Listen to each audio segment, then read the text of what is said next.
I need another cheeseburger.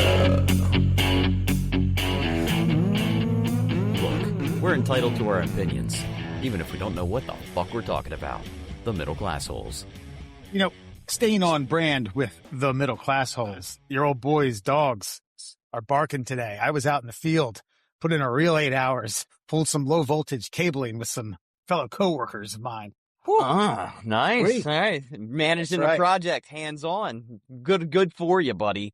Well, yeah, we were kind of stuck between a rock and a hard place. We had their boss who he still does this, but he's kind of 50% at home and 50% out in the field when, someone needs some help or resources are low.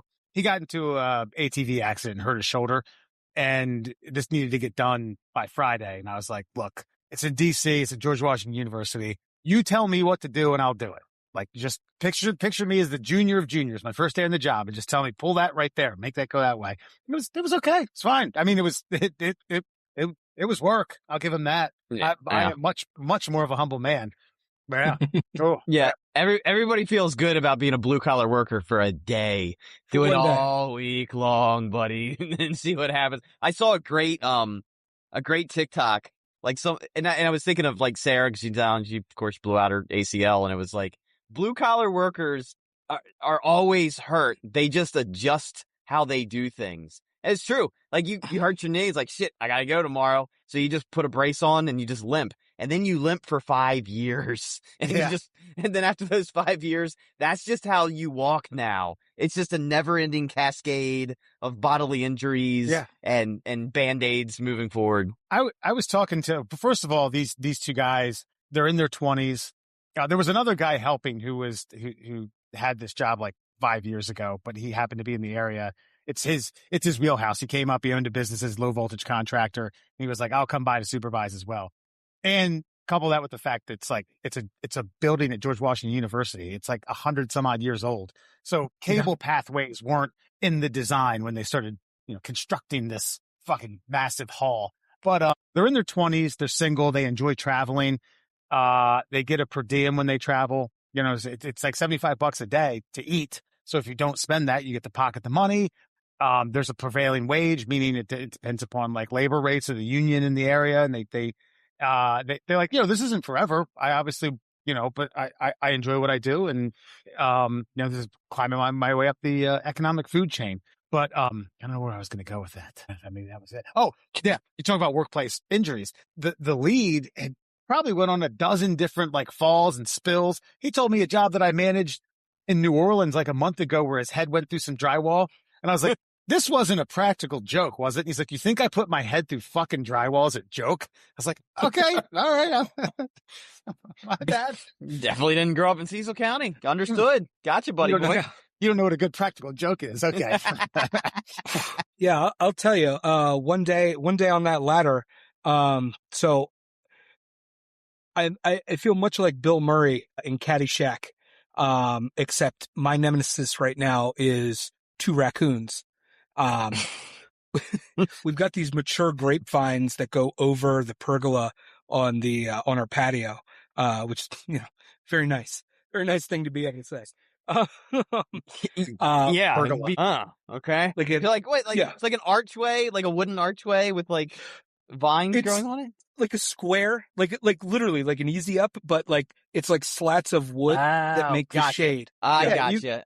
No, I know what you're talking about. And no offense to you, I'm not a fan because I always think, why couldn't we just put a cover on top of that?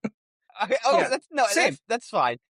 They're beautiful. I think they're very aesthetically pleasing. But every time, just for example, they like to set up mailboxes underneath these things, and then it's pouring down rain. I'm like, oh, thanks for the framework, fellas. Could have used like maybe a piece of fiberglass or a tarpage or I don't know, some shingle work. So you've got some vines blocking the weather. Okay, continue. From the beginning, I'm looking at these, and it's all everything that I'm seeing in the Google Images is all residential, and it's common. It's covering like back patio furniture, an outdoor dining set in a commercial setting. Is it just that on steroids? Oh, no, I'm talking about at the house. Oh, okay. I thought this was at the job Oh, site. no, All right. work. I was trying to relate to my one day of blue collar work. So I had ordered those bird spikes. I ordered some raccoon repellent. I ordered these like perimeter alert alarms that like flash a light and send like a low or a high frequency pitch noise out that they hate. And I've like set these up around the perimeter. But I've also, part of it was like, they're there to party with the grapes. Like, we can't do anything with these grapes. They just look nice.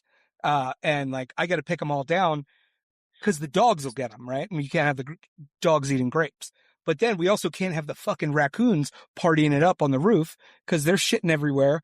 As it gets later, into September, those grapes start fermenting and those little fuckers get drunk. Set up a camera, start a YouTube page, buddy. What are you doing? Give them stuff to fight with. You put a knife out, those little hands will grab one. I swear. That'll be the fucking most amazing filmography in the history of man.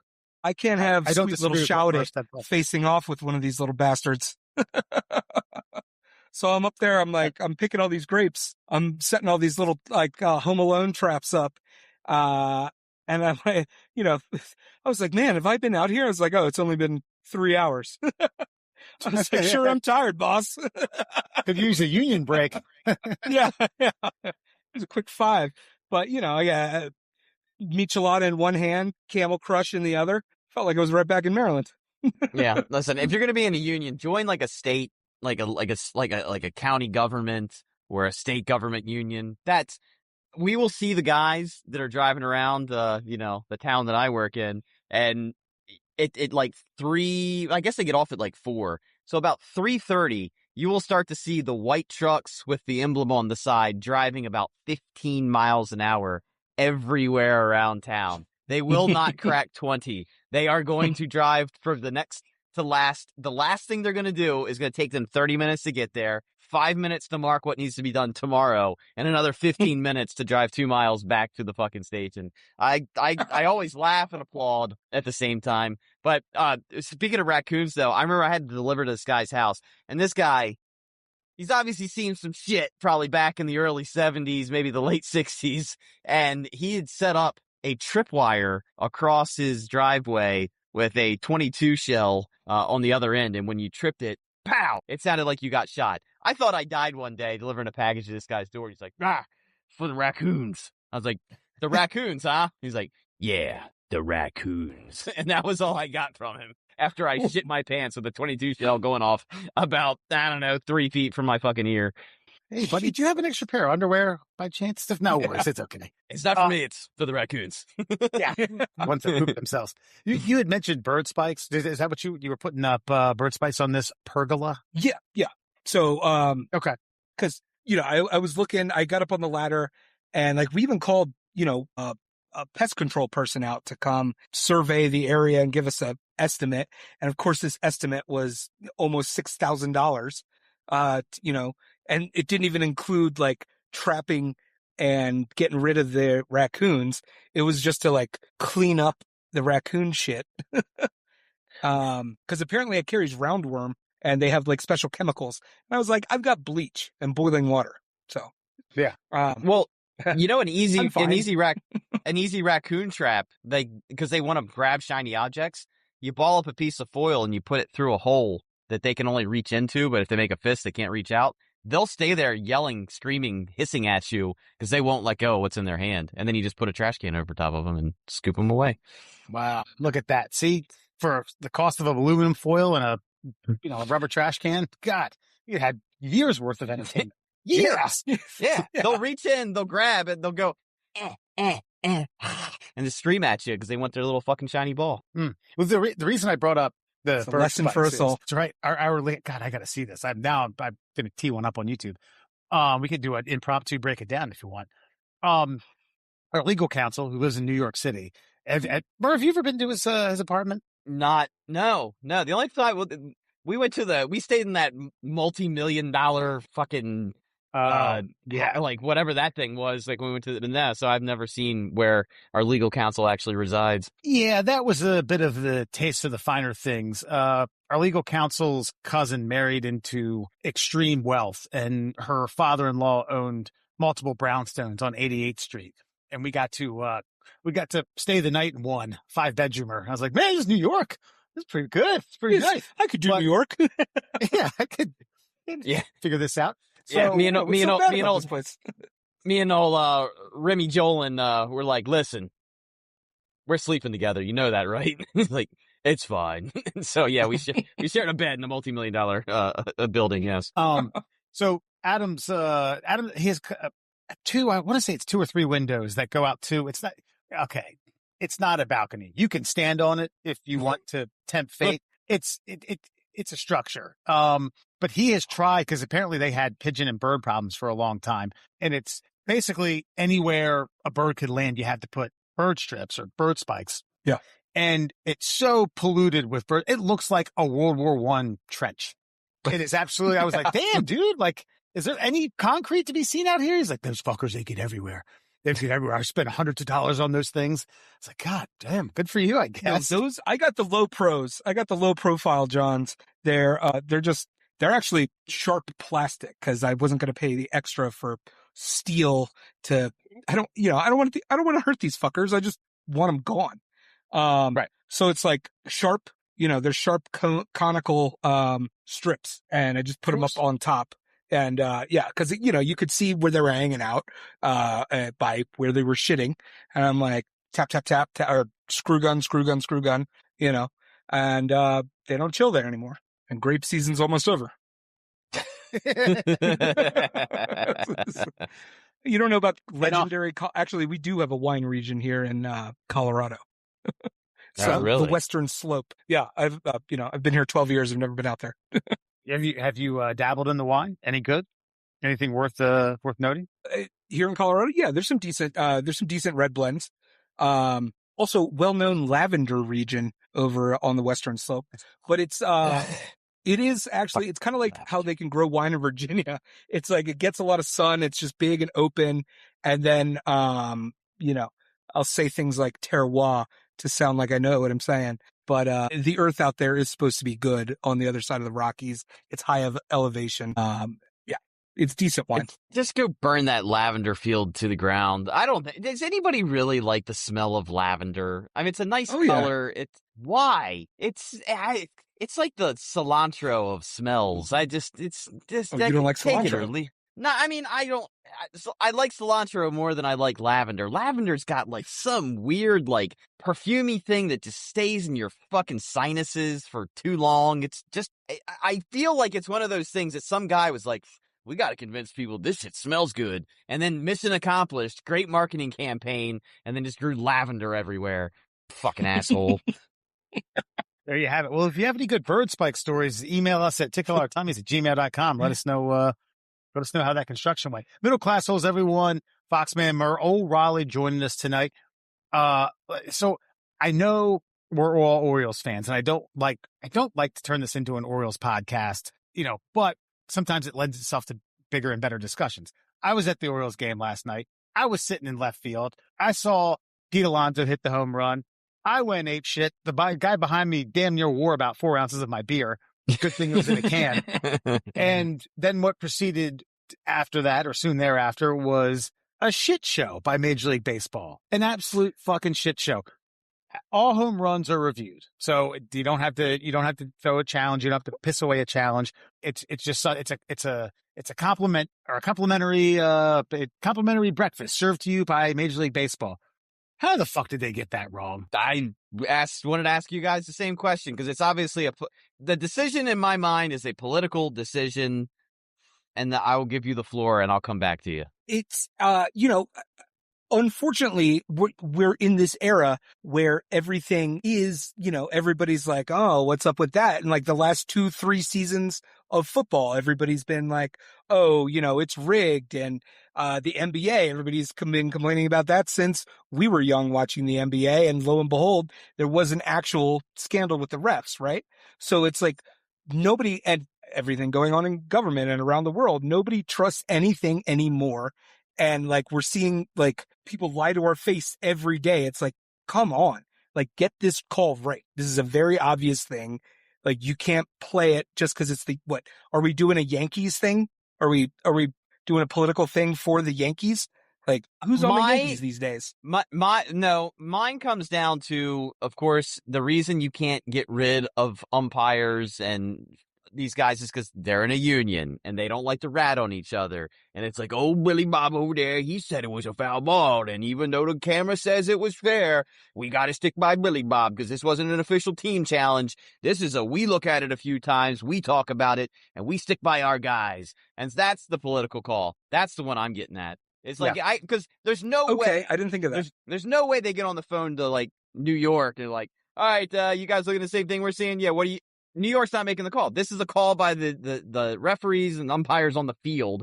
And they're like, well, I got to stick by Billy because our dues are coming up tomorrow. And so he made that call. We stick by it. Because here's my thing. If it went like over the foul pole and it was like that, well, technically. It could have gone either way. You're not sure. High, yeah. Visually. But no, it was literally to the fair side of the fucking pole. They showed a replay right down the third base fucking line. And it's like, and the commentators are sitting there like, oh, yeah, cool, awesome, yeah, 30th home run. And it's like, Gonfield stand. It's like, what? How? Right. And again, if this is a political statement by, by the refs to be like, you need us, right? You can't replace us with video and replays and all that, or the booth, right?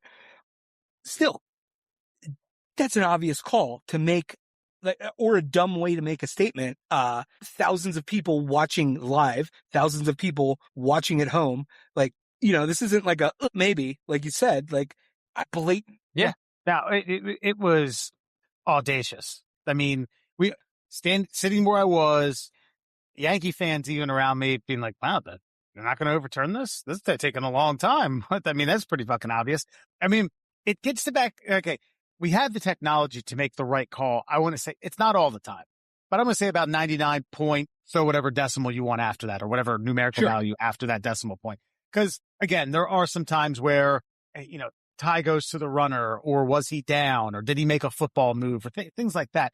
But I equate it to NFL challenges. Okay. They said, hey, you know what? Coaches and teams and general managers, we're going to give you the ability to challenge pass interference. But it comes with a caveat. We're never going to change the call. Well, we can still challenge it, right? Yeah, you can still challenge it. You can, but we're never going to change it because the call still stands. And that got introduced because of the NFC Championship game, right? Was it the Saints? Saints game. Yeah, and it was like, wait a minute, that's a pass interference. If you're not going to change it on that, what's the purpose of the call or the purpose of the challenge?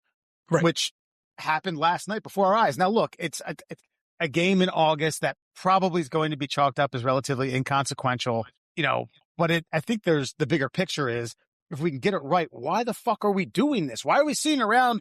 That took like 3 minutes for those guys to with their thumbs up their butt when they knew they weren't going to change it. But I disagree with the importance of the game because, the Orioles one game out of, wild card contention. The Yankees are at the top spot of it. I said maybe. I said maybe, possibly inconsequential. Probably, I actually said. And so, it comes down to, this is what I don't understand. Like, it's dumb people making dumb decisions. And I feel like if a group of umpires make that call, then Major League Baseball should have a meeting the very next day because, like O'Reilly's saying, they're gaslighting us. Like, why are you doing that? Because if you don't want all this replay, why are you making a decision that says we should have replay?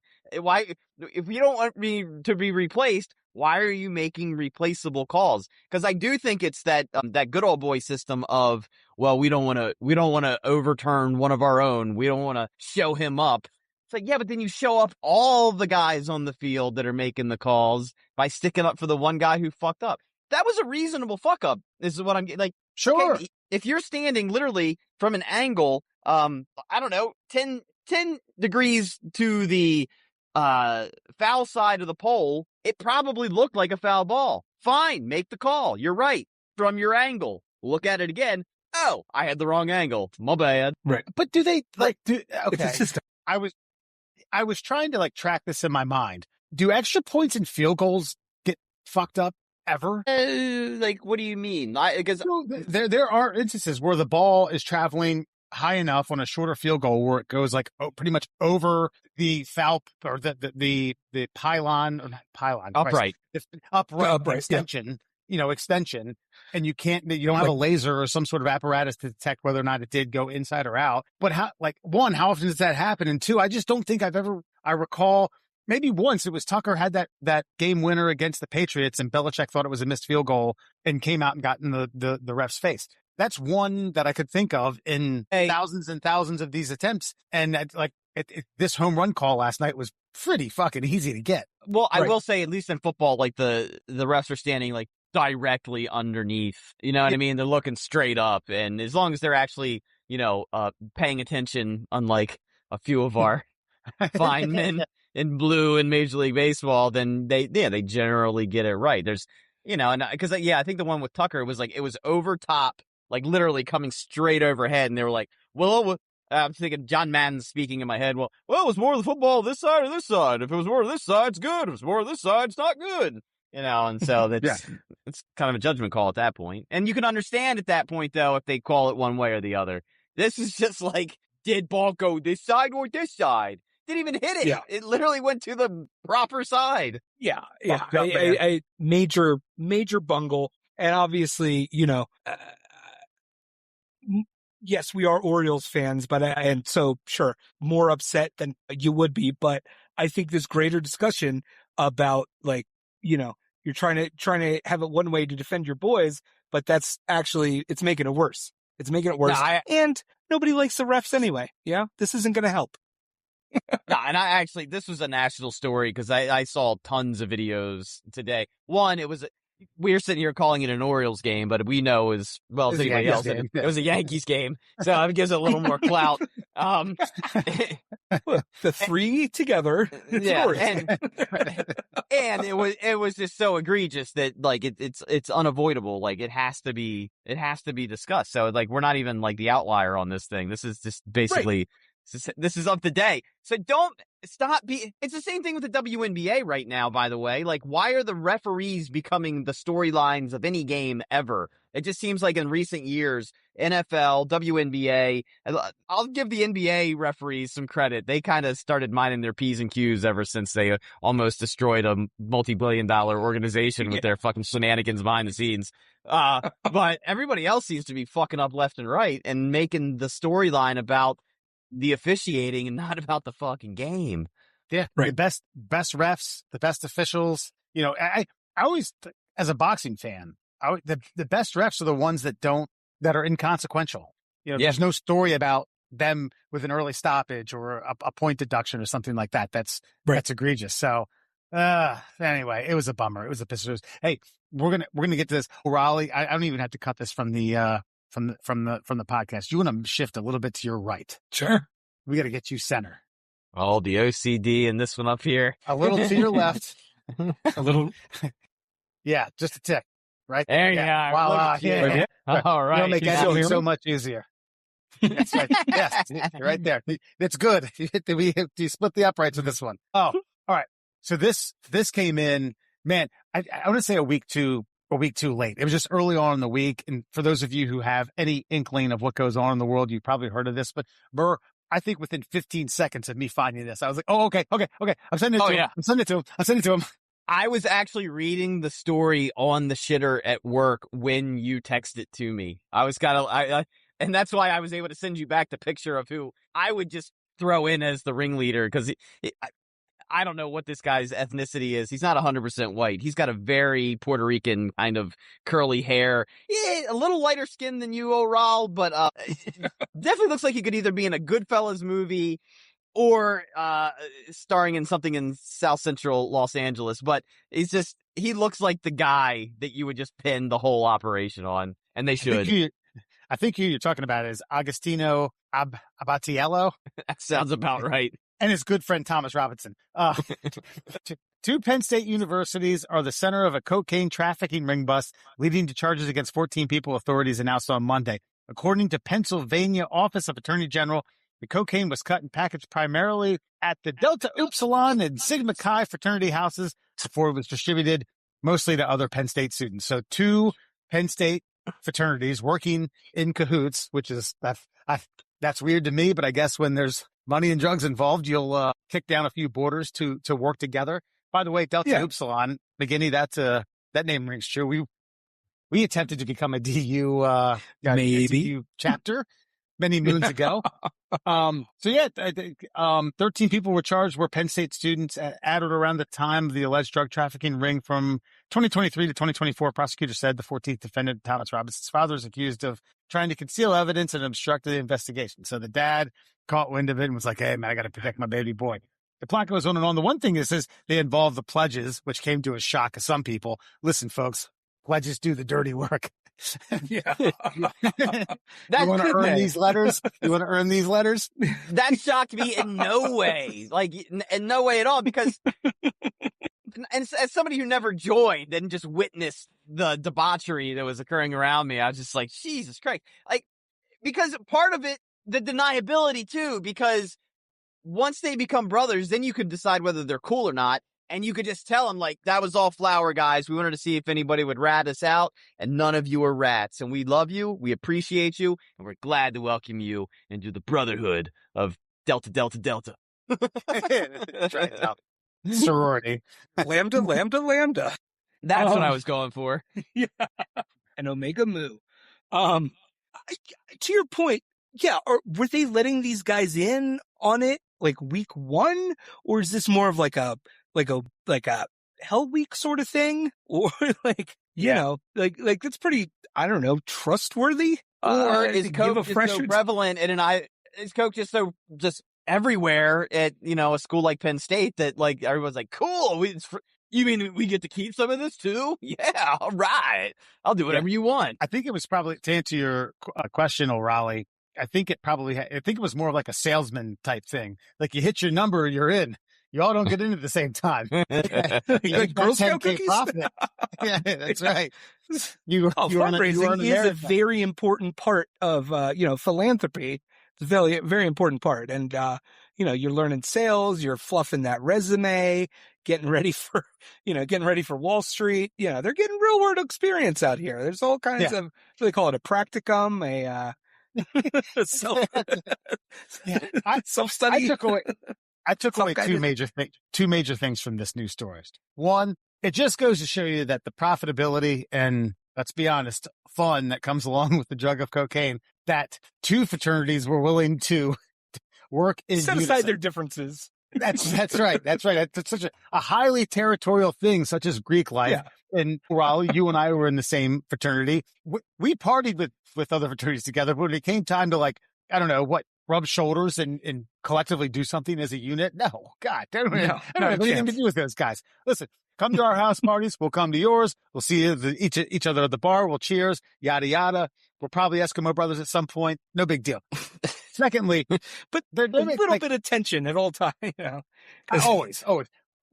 We're faster at drinking a trash can of beer than you. Yeah, that's right. The street cred. I barked 4 times last night. How about you, buddy? The same thing is, like, you guys have the party. We'll host the afters. We'll switch next week. The late night. You get into a situation. Okay. Penn State. I don't know what their undergrad is. I got to assume it's north of 30,000. Okay.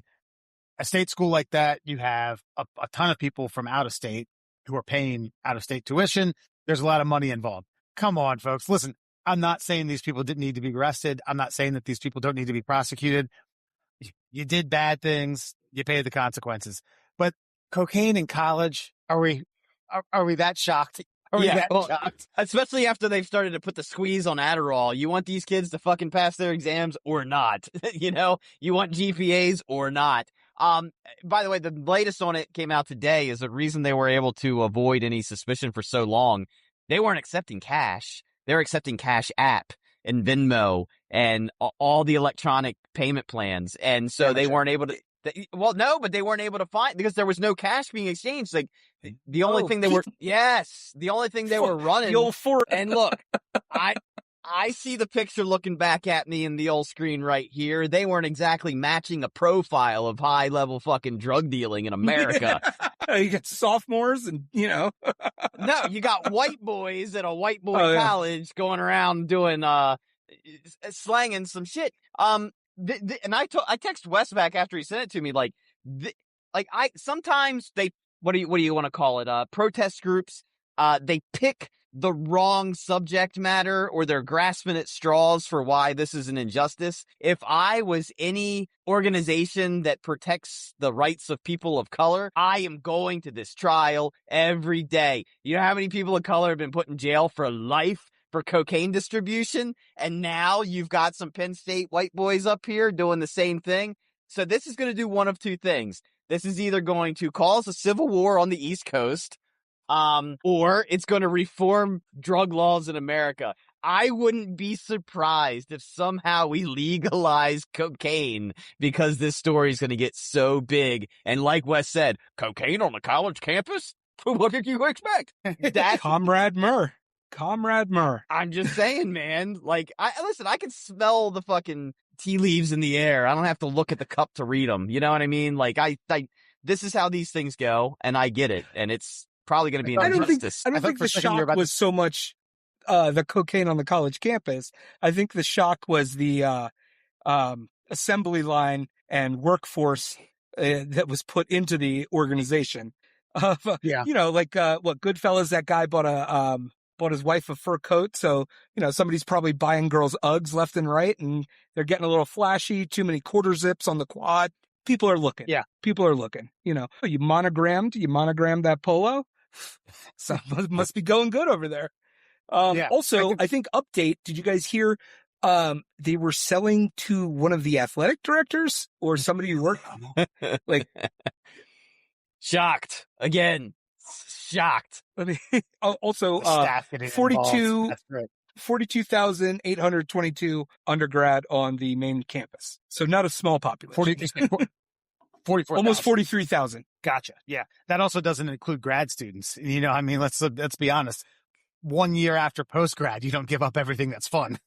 And not only that, they were also they were driving up to New York to sell some, and they were also driving down to Philly to sell some. So if you just look at campus, let's just say a third of those. Probably go to Altoona. You know, they're going to the other smaller campuses. Yeah. All the satellite schools. Yeah.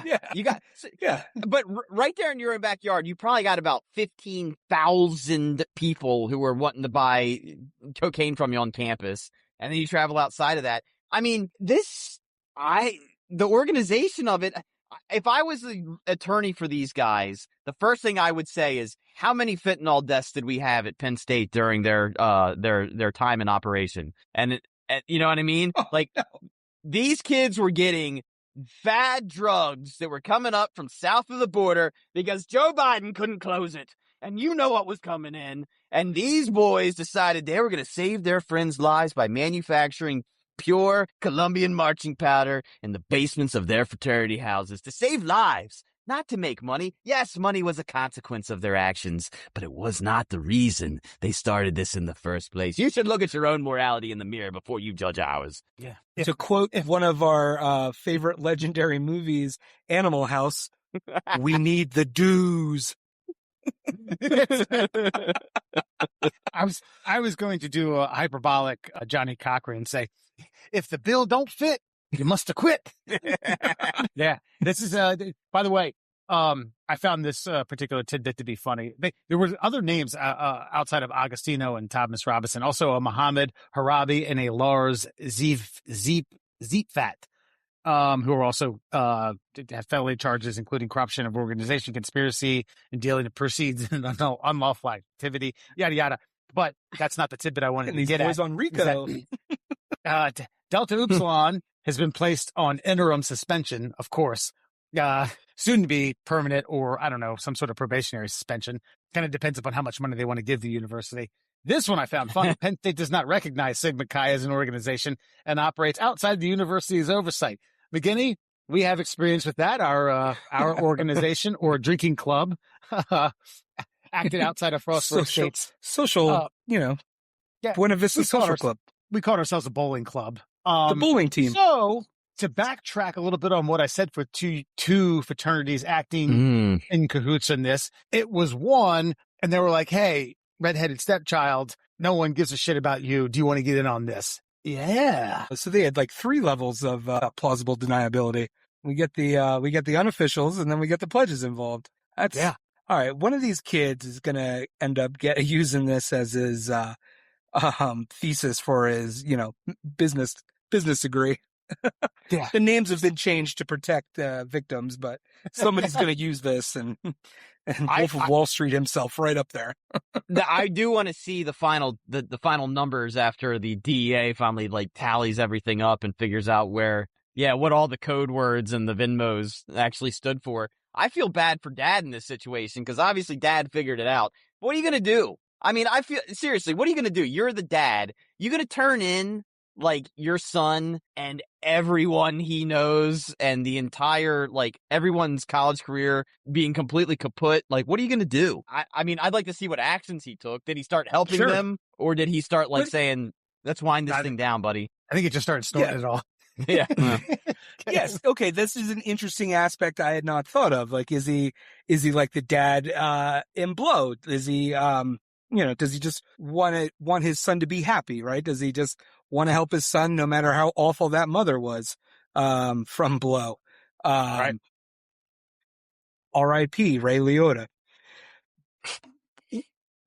Or was it like a cover-up dad? Was it like a high-powered lawyer or somebody in government dad who's I'm going to take care of you boys, don't worry? Yeah, or was it hey, you fellas are going to get fucking caught, so I know you can't just stop everything right now, so let's start making the operation smaller, and you're going to graduate soon, so let's get it down to where you're not involved anymore and just move on with fucking life. I don't know. I guess we'll find all of these things out. Dad's a co-conspirator at that point. Yeah, sure, but he unless he turns them in, he's a co-conspirator unless he literally contacts the DEA or the FBI and says what's going on. And I don't think I could do that. I honestly, I think that's something you got to take before a jury and let them decide. Because, by the way, a quick side note, let's get right back to this though. I did see that a jury, I can't remember where they were, but some guy was red-handed cutting down flock cameras, and grand jury just said, no, we're not prosecuting this guy. Yeah, beautiful thing. But anyway, you couldn't have done the same for Luigi. No, you can't do that for murder. I'm sorry. It's not yeah. No, but but back to the legalization thing. These kids couldn't have operated like this if you had to buy your drugs from a drugstore. Do you see how easy it is for the criminal element to get wealthy behind closed doors without any supervision or taxes or anything? This is how quick it goes. And it's a beautiful operation. Think about it. You've got these kids. I just think about the image in my head came down to Fight Club when they're making the soap. Just a bunch of dudes, day and night, in a basement, taking shifts, going to class, bagging up coke, fucking cutting, shaving, sifting, moving, money. God, it's beautiful. Probably wearing the same black sweatsuit.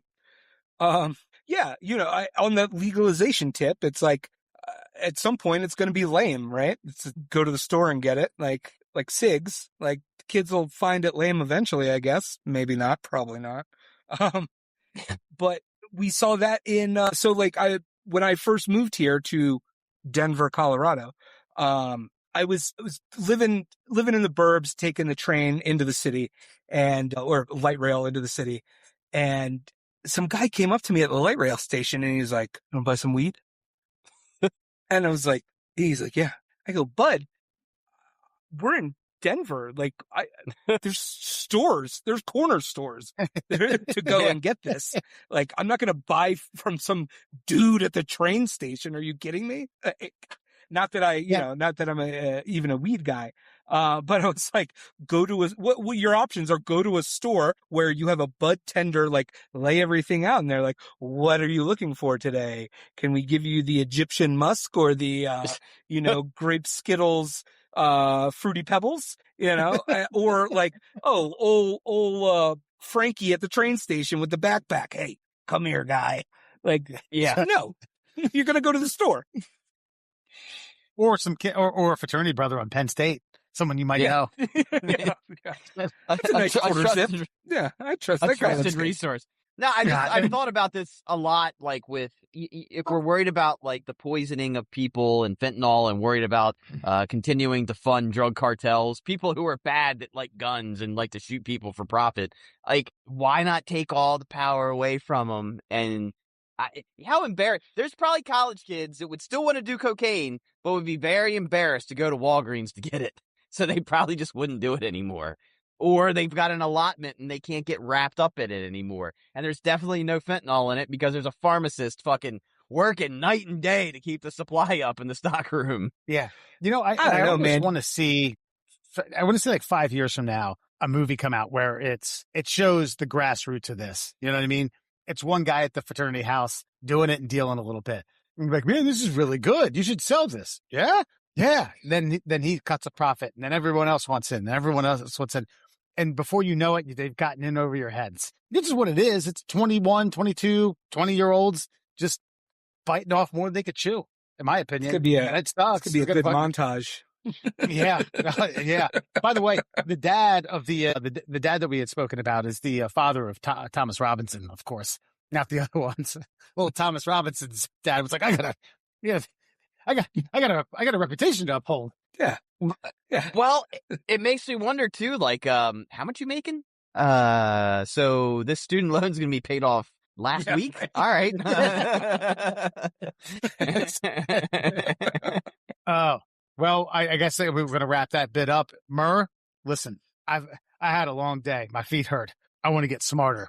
Feed me, Seymour. Feed me. All right, let's get to it. These are your 5 fun facts about the 5 most expensive hoaxes in the world. So let's get to it. 5 fun facts for you on a Friday, brought to you, of course, by our very many sponsors. You've got the Flat Earth Science Advocates for Truth. Find them on Facebook, along with the Shin Splints Recovery Group. You got any pain below the knee and above that ankle, get yourself on that Shin Splints Recovery Group. And, of course, our great friend, the Cuckster. That's Cuckster for life. Cuckster for life on both TikTok and Instagram. Let's get to it. 5 fun facts for you on a Friday. Did you know Victor Lustig sold the Eiffel Tower itself in 1925? He posed as a French official, claimed the government was scrapping it for metal, and pocketed about 75,000 francs from a scrap dealer who paid a bribe to seal the deal. He pulled the same trick a second time before getting caught a third time. Damn. So he posed as the Eiffel Tower's owner and sold it to a scrap metal place for 75,000. Yeah, the French denomination is. Yeah, he kept going to people claiming that they were pulling the tower down because I think it was built for like a World's Fair and it was never actually intended to be a permanent structure. It's like, oh, Sacre Bleu, they bring it down, they give you metal, and they were like, so somebody actually, not only were they going to pay him for the metal, they paid him a bribe to get the exclusive rights to the metal, which he pocketed and somehow got away with because they didn't have flock cameras in France in fucking 1925. And then he did it again. And then he tried it one more. Damn. I love the idea of like the metal man, but in Paris, you know, like 3-legged donkey, one ear, just grabbing, bits of fence, old swords and shields. Like, I don't know, what year was this? 1925. But no, that's so true because the only like skeezy like metal men I think of are like the guys who worked like in the back of like Andrew Carnegie's like metal shops. Like, you want some scrap iron? I got it for you. You know what I mean? Like the American scumbag. That's what I'm talking about. That's what I'm talking about. Like, as a gentleman, 2 gentlemen, one who lives in Baltimore, one who lives around Baltimore.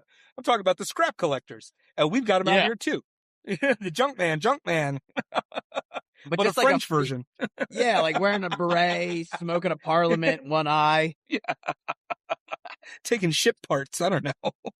By the way, also, this reminds me. 1925? Yes. Yeah, I mean, it's post-World War I. The checks and balances were still kind of being sorted out. Bigger fish to fry. This remind me of, apparently there was a guy here in Baltimore, for Ravens games. He cut a deadbolt for an open lot and then threw on a security vest and was having people park for $40 a pop. Nice. All the cars got towed. Oh. Yeah. Every single fucking car got fucking pissed. Yeah, God. I'd be livid. Kicker, he was the tow truck driver. Oh, yeah. Double dipping. It's probably his cousin Tow truck Ronnie. drivers yeah, it's because tow truck drivers are so skeevy. I wouldn't fucking put it past them. But Fucking by the way, McKinney, we've talked about this numerous times in the podcast. Have you ever seen a guy who designed what he thought was going to be like a flying bird suit jump off the Eiffel Tower? No. Yeah. Like So he did a homemade wingsuit? Yes. Yeah, he said, and then he convinced And then he people. died? He died.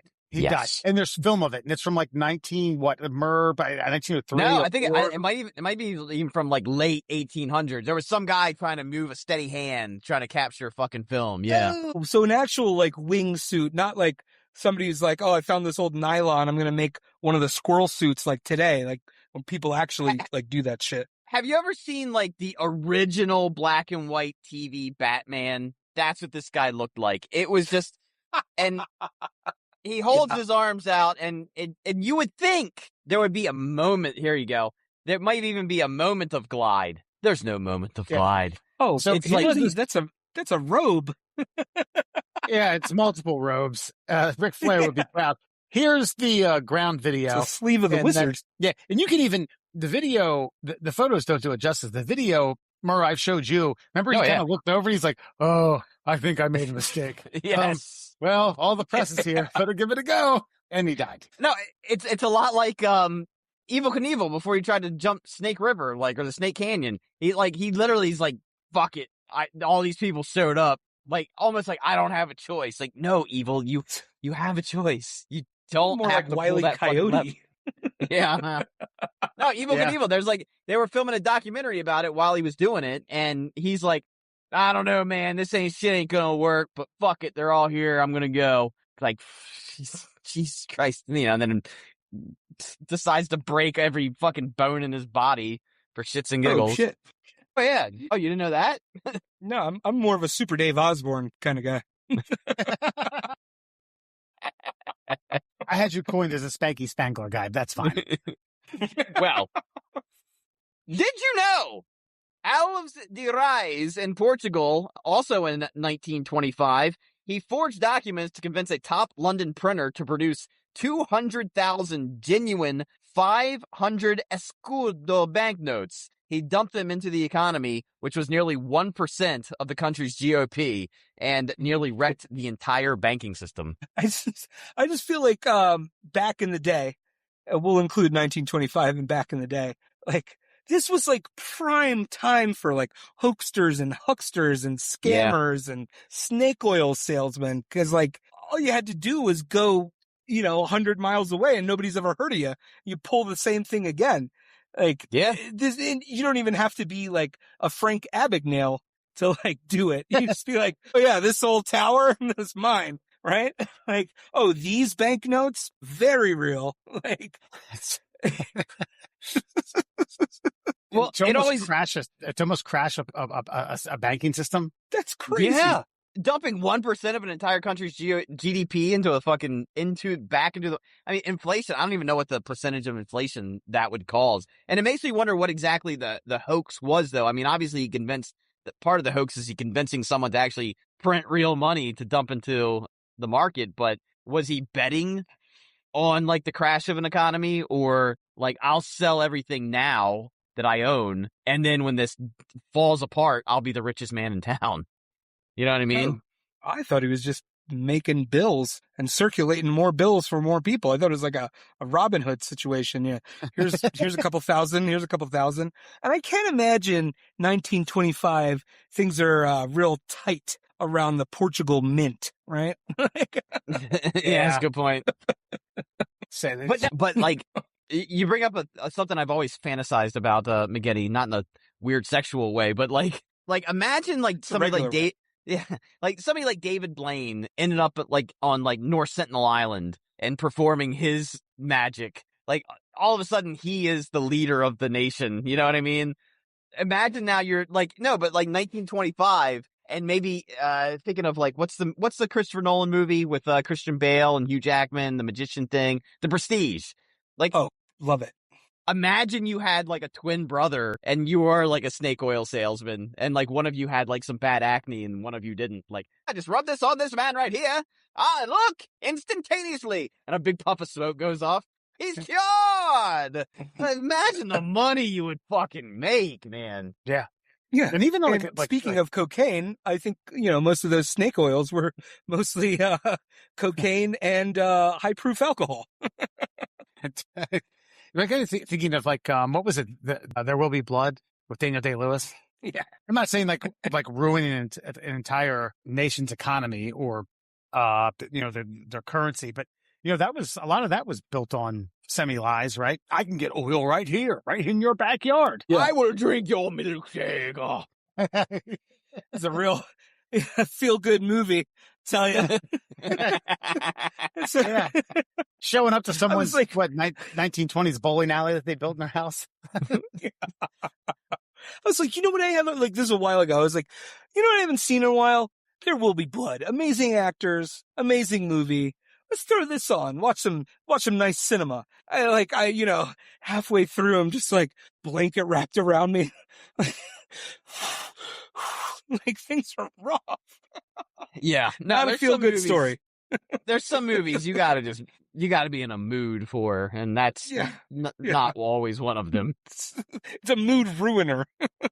Did you know, Gregor McGregor, real name, and the that was so good. Connor's grandfather? Yeah. Gregor McGregor. God. Gregor McGregor. And the Poyas scheme of the 1820s. He invented a whole fictional country in Central America, sold land grants and bonds to investors, and even sent settlers down who found nothing but jungle and disease. My God, dude. Again, all right. Back in the day, you could kind of just do whatever you wanted. And like people were like, I don't know, this guy sounds trustworthy. Like, this is like, okay. I feel like we clean up back then. I'd like to focus on the idea of inventing a country. Yeah. That right there is the real meat and potatoes of this. Like, I mean, okay, again, we're talking about trustworthiness, people ignorant, lack of communication, in an era where people were constantly being scammed due to lack of communication and information. But like, hey, I got this. I have this country in Central America. Yeah, go on. And, no one follows Central America. Yeah. Huh? You mean Ohio? Kind of. Kind of, but they don't speak the language, if you know what I mean. God. Good for him. That's a good one. This is a good one. That's a double whammy. I mean, it's similar to the guy who sells plots of land on the moon. But at least everybody knows that the moon's not really, it's just a fun kind of thing.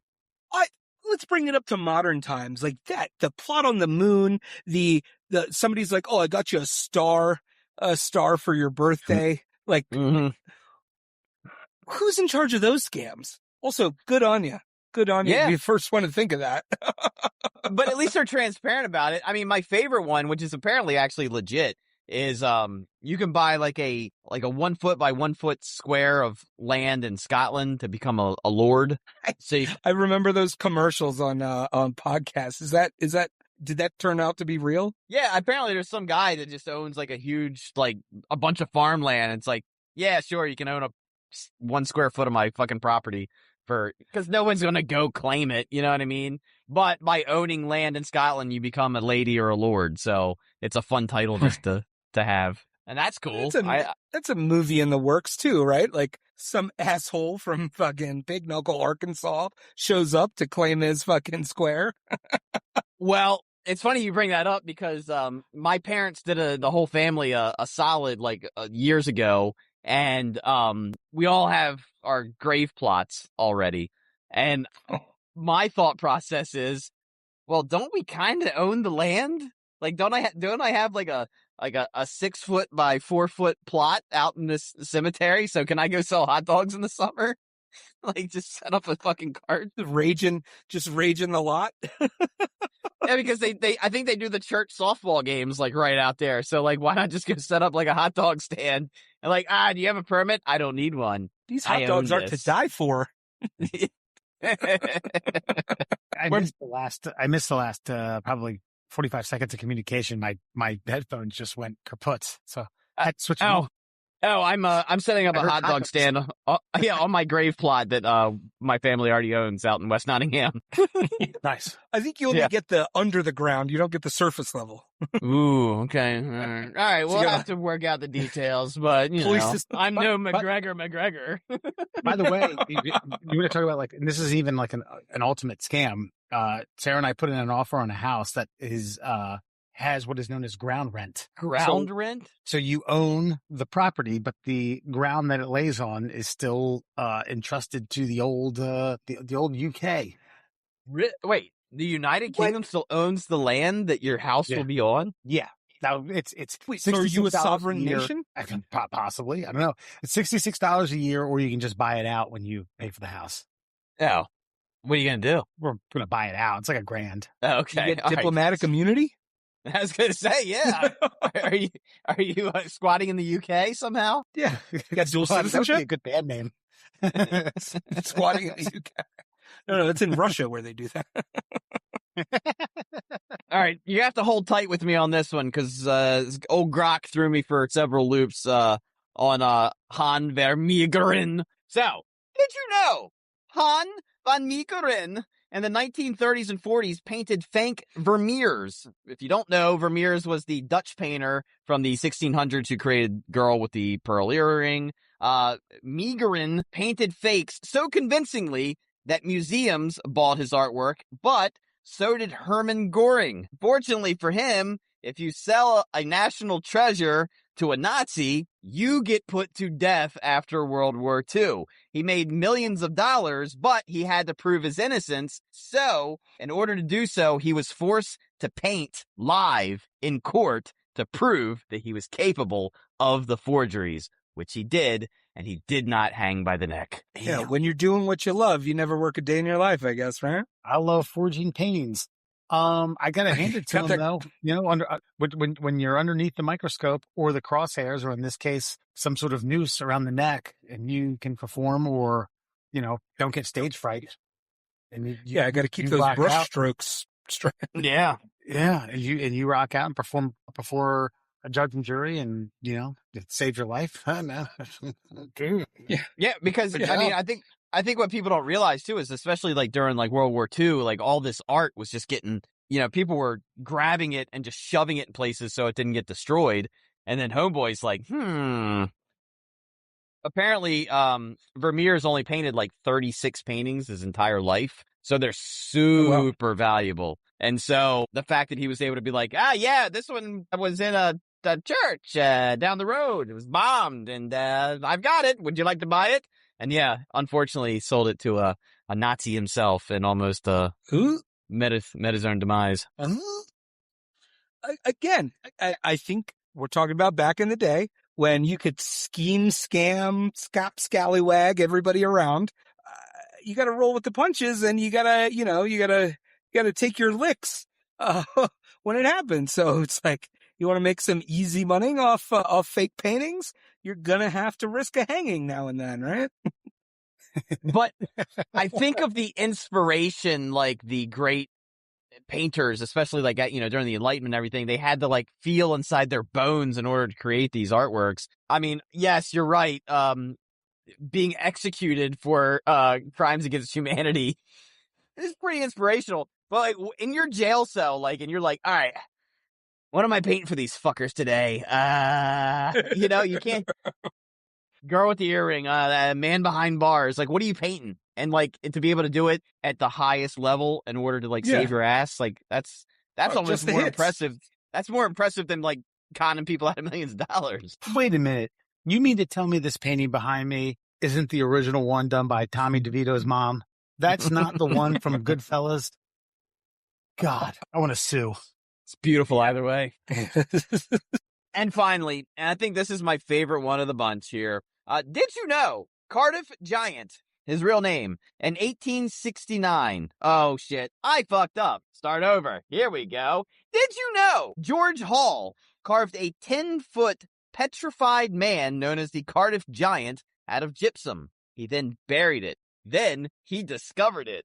People paid to see it. Scientists debated it, and he sold the whole thing for a fortune before the truth came out. The only one to get away with it. So he carved this statue, dug a hole, buried the statue, and it was like, hey guys, I think I found something.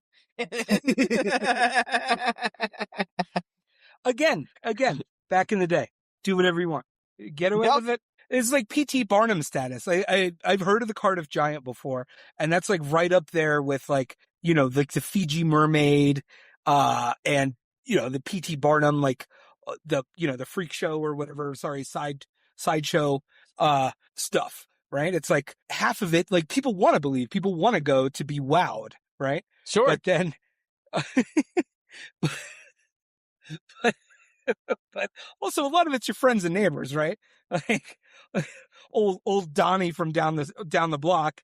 It's like, sure, 2 bits of gander. You know, it's like, I don't know. This looks like something he's carved for me in the past. But is this real?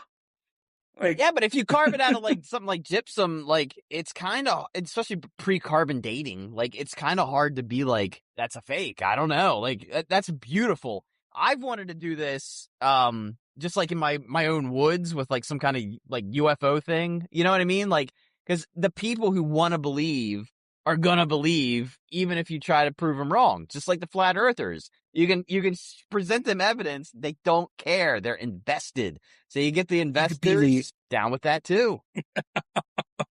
Susquehanna Swamp Man. That's what I'm going for. I don't know. I think the moral of the story here is back in the day, it's just like, do you think you had to like just keep your head on a swivel? Cause like everybody was trying to like swindle you out of like the 2 nickels that you had to rub together on your way to the new world. I do want to put a pause in your back in the day thing because I just got some bad news on my phone here, O'Reilly. Apparently an uncle, you never knew him. He died in South Africa. His inheritance is yours. I'm just gonna need your social security number and a routing number to your bank account. All that money's yours. People still fall for this shit. We had a story. How many years ago is this now, Wes? The astronaut who needed landing fees and conned that woman in Japan?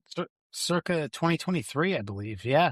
Yeah. He told her that he needed space landing fees and she needed help. Yeah. I guess you're right.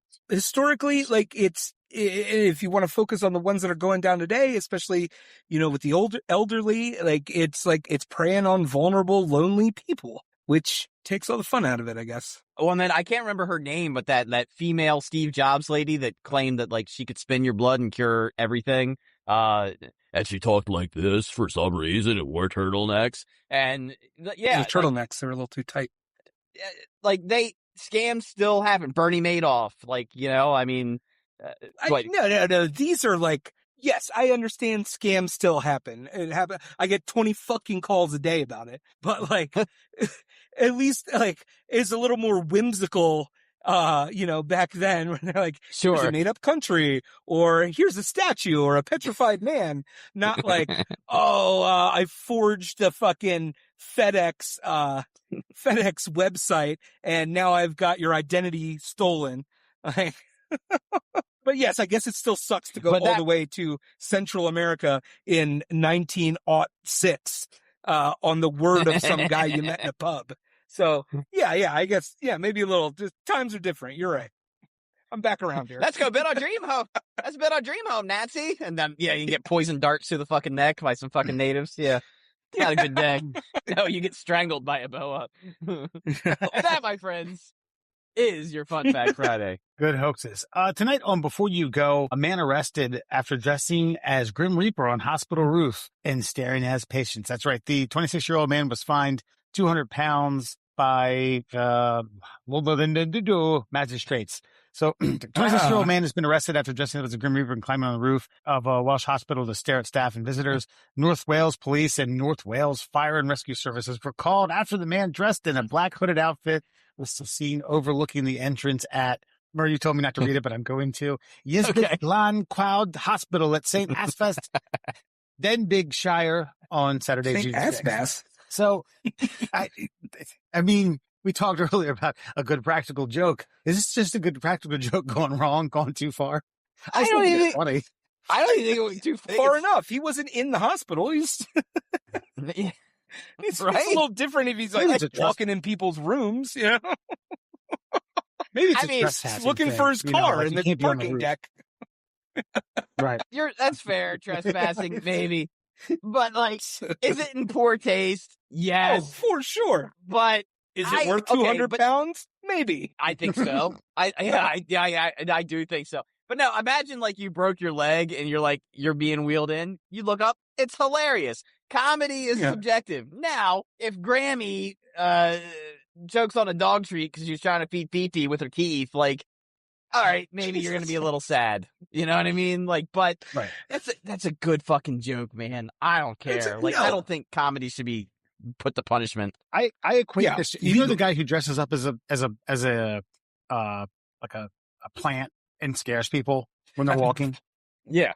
Yes. Yeah. Once in a while, you get some asshole who's like legitimately pissed off and arguing with him and wants to know what he's doing and yada, yada, yada. Okay, I see this. I laugh. There's going to be assholes who are like, no, what's he doing up there? Call security.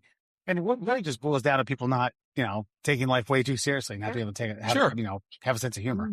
But it's all about. Sorry, I was just going to say, I bet, a lot of those people, I don't know how many people saw him, but like, if you're at the end, like a little practical joke is gonna, if I was on a ventilator, just laying there staring at like, reruns of Judge Judy and I saw that, I'd be like, that would be the brightness in my day, not the fucking Jell-O cup and the sponge ball. Maybe the sponge, but if you're on your deathbed, now I know what to do. Now I know the practical joke to play. Thank you. Oh, here's a question. It's what he would have wanted. If there's a bunch of little kids with cancer, do you send the Undertaker in for a Make-A-Wish? Send Carlito and a bag of apples. Yeah, that's... no, but, okay. Yes, it's different if he goes to a children's hospital. They don't realize. But to me, this is always going to be hilarious because I don't think anybody else gets it.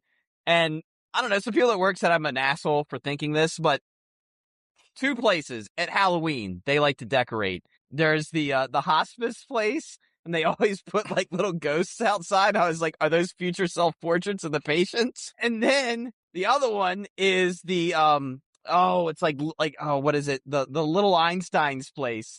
They always put a bus, and in the window are ghost children. I'm like, that's the darkest fucking Halloween decoration I've ever seen in my life. I think they think it's cute, and I'm like, this is the most horrifying imagery you could ever post for the public to fucking witness. Yeah. So yeah, the Grim Reaper on a hospital. Where else is that funny? Only there. Period. Yeah, but let him off.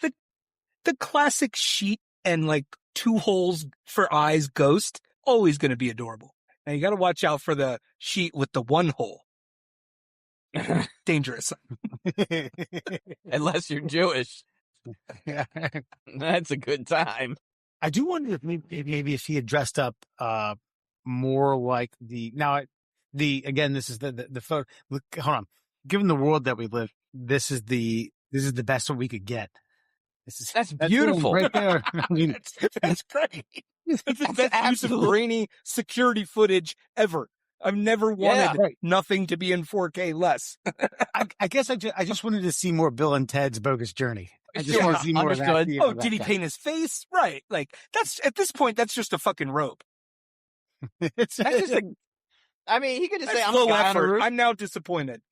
I've got eczema. I can't be in the sun too long. All right. What do you want? Yeah. It could be a powder situation. That's right. It's a running theme. So you got to keep to the theme. Hey, by the way, before we hop off here, Murr, I feel like we owe it to ourselves because I haven't checked in a while on tickleourtummies@gmail.com, which is the official Middle Class Holes email. Keith has sent a couple. I feel like we got to read these, right? Absolutely. Yeah. He took the time. Long-time listener, constant contributor via tickleourtummies@gmail.com. Keith Kern.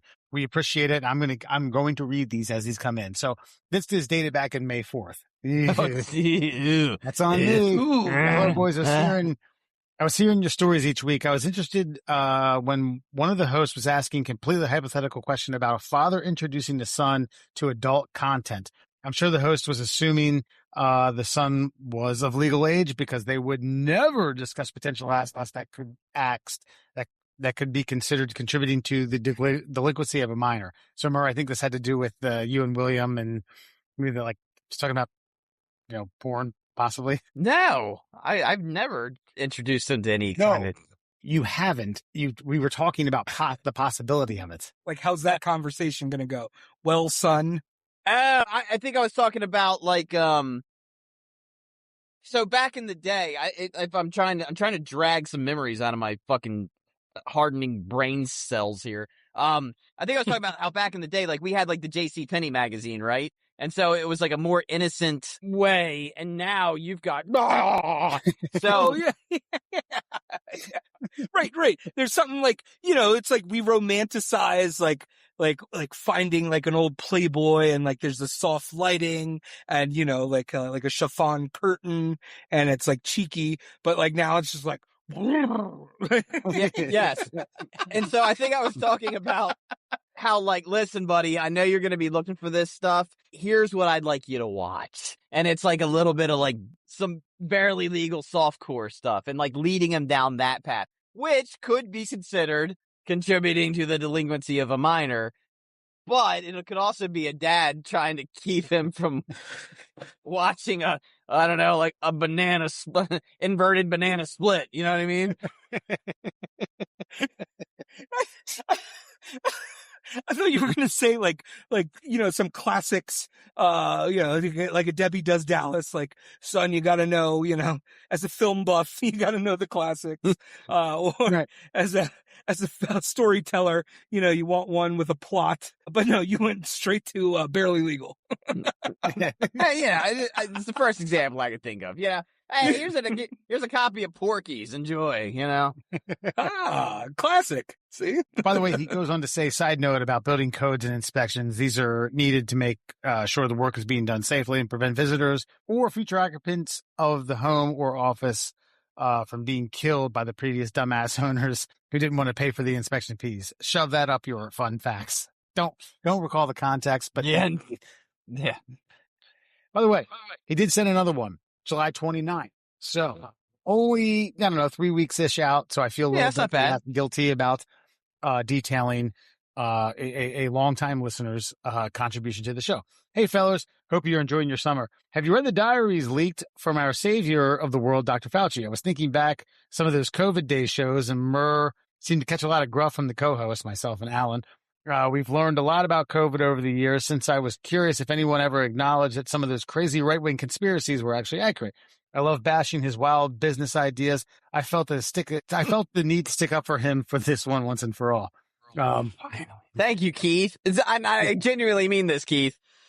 Thank you. Because it's not often, especially in the world of anything that we've witnessed over the last decade or so, that anybody finds out some new information. It's hey, my bad about that. You were right. I'm sorry.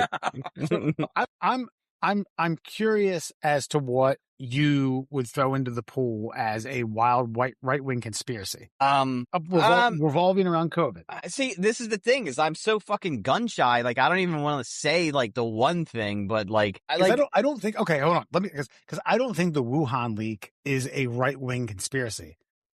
Not now. I think that's just a humanity conspiracy. Plausible. Yeah, but that's just government dumbassery. But at the time, if you mentioned it, it was a problem for some people. The ivermectin thing, that seemed to be the biggest point of contention between me and Alan. And I wasn't even saying ivermectin worked. I was just saying we should try the kitchen sink treatments on things.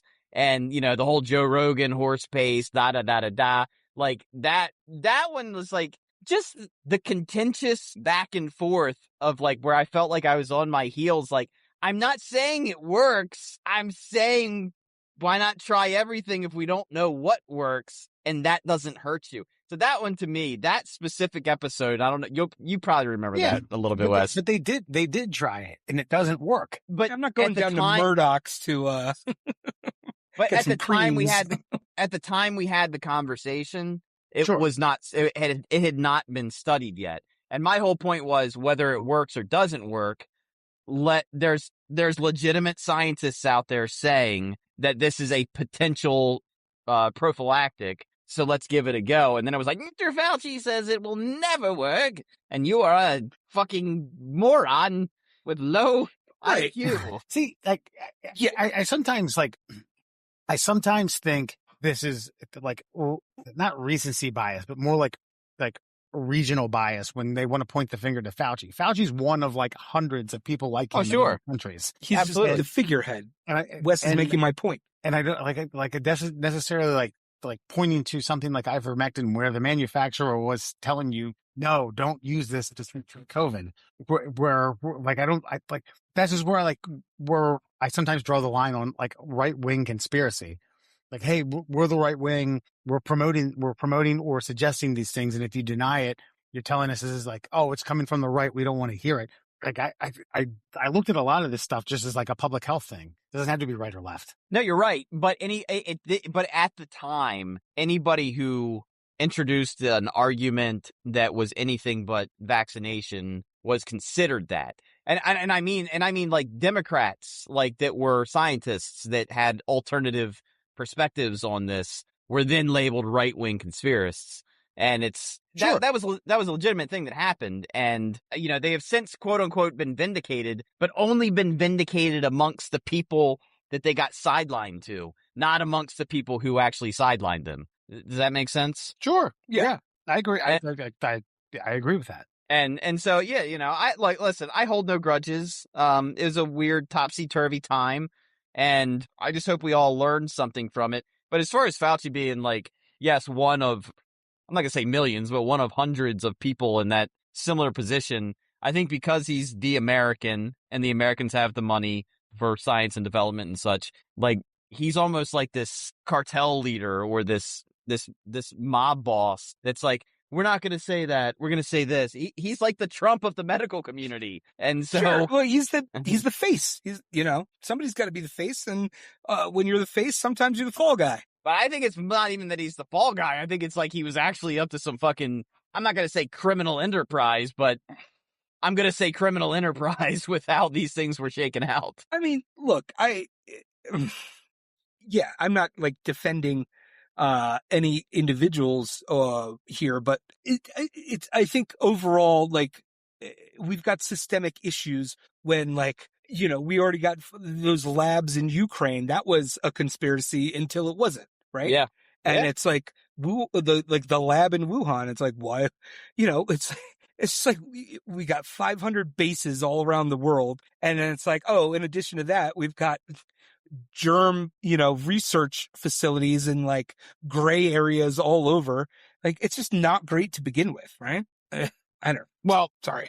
You know what? This actually comes back to the start of the show. It's the fucking referees fucking not wanting to overturn their own fucking calls. That's what this all comes back to. Now, like, it's not gain of function. It's genetic modification. Like, yeah, all right, buddy. Like, fuck you. I'm to that end. I can't wait to be like back to a period of time where I don't have to hear everybody's scientific thoughts, you know, that's like never picked up a book in their life. Like, I'm tired of people hearing like things like gain of function and, you know, and then just like, cause I'll tell you right now, like, you know, I consider myself a smart person. I have not been following a lot of that, and I don't know what gain of function means, but I'm not like going to use it like I say it, you know, or like I know it, right? Unfortunately, I know what it means because of all this horseshit, but no, Wes, go ahead. Yeah. I think part of my frustration back when COVID was, you know, full frontal, when we were going on 5 and 6 years ago, was that, you know, people who I was friends with on social media, who I hadn't seen in 20 years, all of a sudden out of the woodwork, read a few things. And everybody's a fucking virologist. In their eyes, they're enlightened and bringing up these questions that had been answered over and over and over again, just not to their liking. And it just got frustrating. It got incredibly frustrating. I don't deem that as right-wing conspiracy. I just deem that as social media fucking gish galloping. The only caveat I want to like, maybe I'm not correcting you or anything, but like, I do feel like anybody who did not conform to the narrative that was being pitched especially by Fauci, there was others too, but they were categorized as right-wing conspiracy theorists. Not saying that they were, but that's what they were categorized as to like, dismiss them, they're fools, they're misinformationers or malinformationers, you know. Sure. That's the scariest word that came out of the entire thing. Malinformation. True facts that are not helpful right now. Like this isn't convenient, the things you're saying that are true. Like that's we're also fucking dangerous. In a post-truth era, right? Yeah, we learned a lot.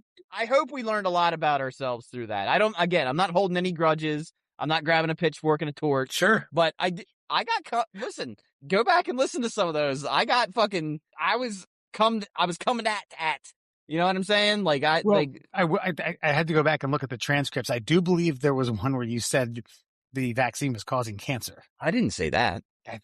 I did not say that. I know. Tail of the tape. All right. I know I did not say that. You can go back and look at all the transcripts.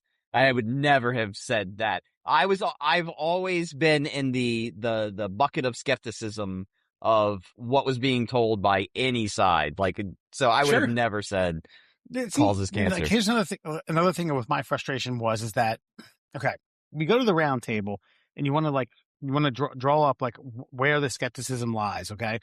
And let's kick the most extreme ones from each side down, you know, out of the conversation pile. Something like, okay, the vaccines have chips in them. Yeah, that's chips. Okay. The 5G we're going tracking device. We're not going to discuss that. And then what have you from the far left. But then when you got into the discussion pile with people who had a voice a la social media, it was like, well, why aren't you considering my agenda? Why aren't you considering this? I'm like, because I really don't want to. Remember the magnet? That was the craziest one. Is it like, yeah, the vaccine was causing magnetism or some shit? I don't know what the fuck that was. You're talking about hoaxes. Christ, what do they call those? Dowsers? Dowsers. Dowsers is a term of someone who thinks they have magnetism. They can put. Oh yeah. Okay. Yeah, I know what you're talking about.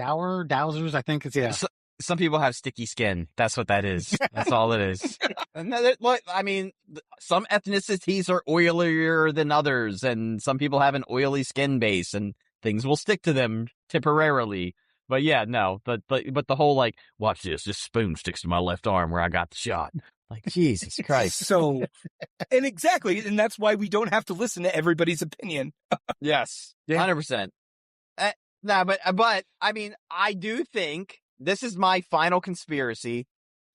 I do think they really wanted to get this mRNA style of delivery system through without like 5 years of human trials, because now there's a new flu vaccine that uses the mRNA technology. So they got what they wanted. They wanted to pass it through. They got it done. Yeah. Way to go. I'll agree with you on the idea that there were and still are vaccines for COVID that aren't mRNA. Novavax has one. Johnson & Johnson had one. And that's part of the problem with this like rush to conclusion stuff. Now, are they effective? I don't know. I don't know anything about Novavax. It's out of Korea, I believe.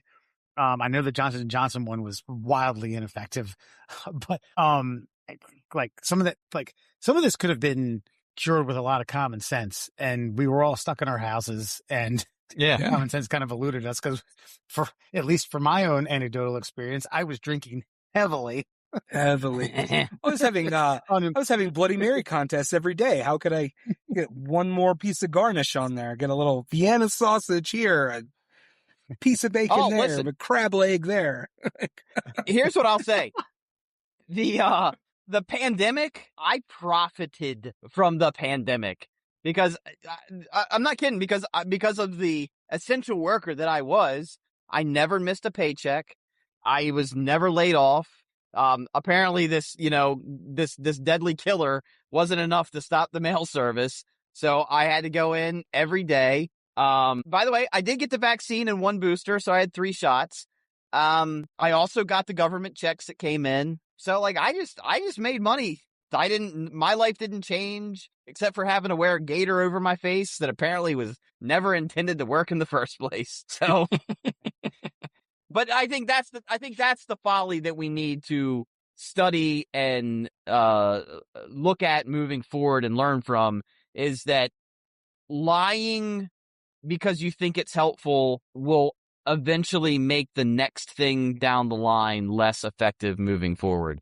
Like that's why I think Fauci should at least answer questions, at least the ones pertaining to his, blanket immunity. If you got to throw some people under the bus, then do it. Throw all administrations under the bus. Throw Trump under the bus. Throw fucking Biden under the bus. Throw everyone under the bus, but answer the fucking questions so that when we need absolute truth moving forward, it can be trusted. Because if truth is not truth, then it's not truth. And okay, if you're not going to do it for, I'll say us, the blanket of us 3 here, middle-aged men, fine. Because like, it sucked. It sucked for everyone. Honestly, I've always felt bad for anyone who was a child going through that, losing 1.5 years of your youth. You know what I mean? Someone who was in high school who potentially could have won a state championship. Andrew, what was William? 7, 8? Let's see. So 14, so he's 6. He was 6 in 2020. So 6, 7. 6, 7. But like, my point is, you like, okay, we lost 1 year of our adulthood. Okay. It sucked, but we have the rest of our lives to be adults. You don't have the rest of your life to be a kid or an adolescent or a teenager. The critical social bonding learning years for kids. Like, yeah, if you're not going to it gets worse and worse. Answer for them. Right. Agreed. Because, we're seeing like there's every year, right? They're like, millennials in the workplace, Gen Z in the workplace. And now it's like people are like less and less social, less and less, like where people can't even handle an in-person, interaction with a coworker without being weird. So that is going to be a bigger mess to handle societally, I think. And that does suck. Go to a Chuck E. Cheese with a medical mask on and see how you feel. I'm in. They still serve beer at Chuck E. Cheese or what? No, not the one I go to. Not in Bel Air, motherfuckers. Yeah. You gotta Gosh, I mean, thinking about that, like, that's gotta be, forget about the Wuhan lab, forget about the wet markets, like the ball pit at the Bel Air Chuck E. Cheese. No, ball pits are done. Like, they realize that is a haven for disease long before COVID, so they got rid of that. That is all the time we have on the Middle Class Holes. You can check us out on all your social media platforms at the Middle Class Holes, Instagram, TikTok, YouTube, and Facebook. You can also email us at tickleourtummies@gmail.com. We got Alan coming back next week. Old Raleigh, we'll probably get you on the week after that. Man, summer's dwindling down. Old days around the corner. We're about to have a crossover reunion. Alan is going to be here in Denver. We're going to the Orioles game on Monday. Shit. Yeah. Film the shenanigans. Record it. Do it. Because I think people think you and him are the same one on the logo, so that'll help. When a logo doesn't have to change, right? I just feel more involved. Brand stays the same, baby. All right. Consistency. We will see y'all next week. Take her easy.